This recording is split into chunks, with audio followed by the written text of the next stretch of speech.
Clay is beautiful.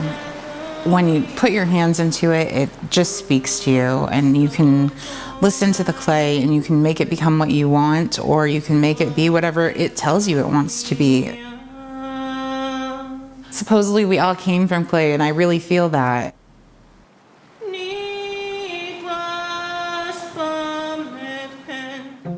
We are making tiles to go into the National Monument. We've created plaster molds so we could do some pressed tiles. So we're actually taking clay, pushing it into the plaster, and then releasing the tiles from the plaster. And then we let them dry. We're going to clean them up a little bit and make sure they're ready to go in the kiln. So the beginning of this project started by this idea that it was opportunity to do tile. Like, it could be an artistic expression on tile. And then it was like, is there a way to like re-engage a Wabanaki ceramic tradition that I had heard a couple people really interested in engaging with? Within archaeology, obviously, we can see the ceramic tradition and how it's changed and how our ancestors used ceramics. But obviously, we don't have that tradition around today, and it's one of those things that have been lost. So that's one of the things that I value about this project, is bringing back that knowledge. I thought, why not leverage this opportunity to engage in traditional clay? And I didn't know what that could be or how that could look, but if we were going to find a ceramicist to work with, I thought, let's find a ceramicist who has history and knowledge around local clay. Suzanne sent me an email. The minute I saw it, I responded immediately because it just seemed so up my alley at the time. We figured out that we could do these kind of two different projects together, that we could work with Bonnie around her interest of re-energizing ceramic tradition, and parallel to it, have youth press these tiles for the building. So there was both a Wabanaki traditional component, as well as this sort of more contemporary design element that the youth will be a part of.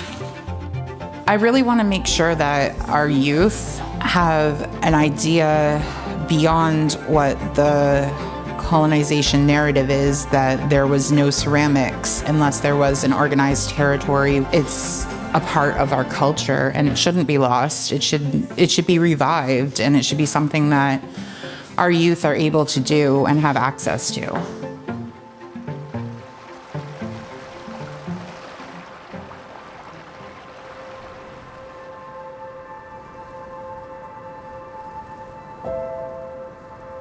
I'd like to welcome everybody here. We're here doing a clay camp, and the kids are involved in this sort of like science in reinvigorating our ceramics tradition.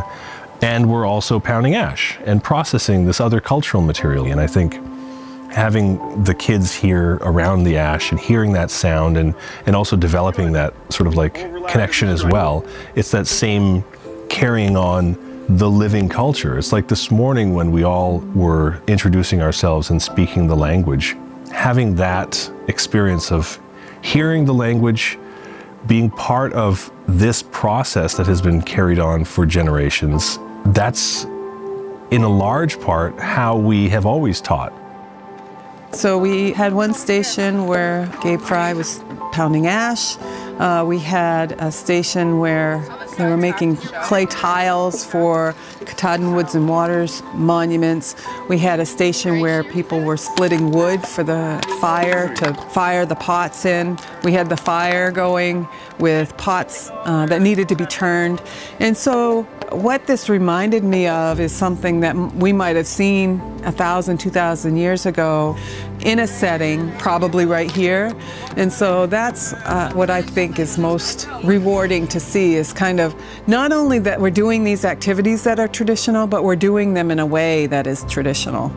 One of the students saw the ash splitting for the first time. She got emotional. Like there's a really like visceral connection to this material that is something that you feel when you've been separated from it and then come back to it. It's like an expression of home.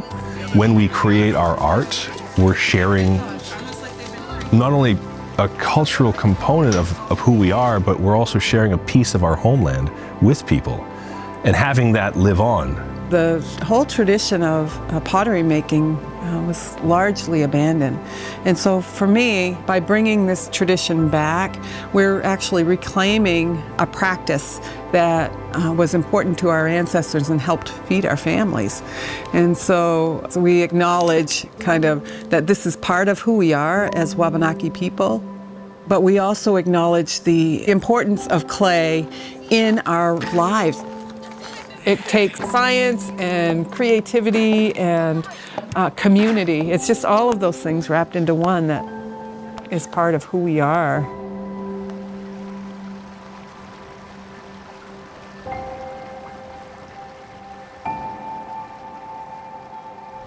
I think it's really cool how we came together from different tribes and like worked on this project together. And it's something that's going to be going into a national monument that's going to be around forever. And I think the teamwork and the amount of knowledge sharing that we had during this project was really great. I'm also feeling like what we're doing in this project and what we're working towards is telling a story. And I think like storytelling is culturally significant, traditional, and has been done for a long time. And so this is just another way for us to tell a story. There's elements that are contemporary, but then there's other elements that are completely traditional. So it's past and future Yeah. and present, where we are so. now. Community. Yeah. This is kind of part of the community. Yeah. Yeah, and it is. It's like bringing people together. Mother, carry me, for a child I'll always be.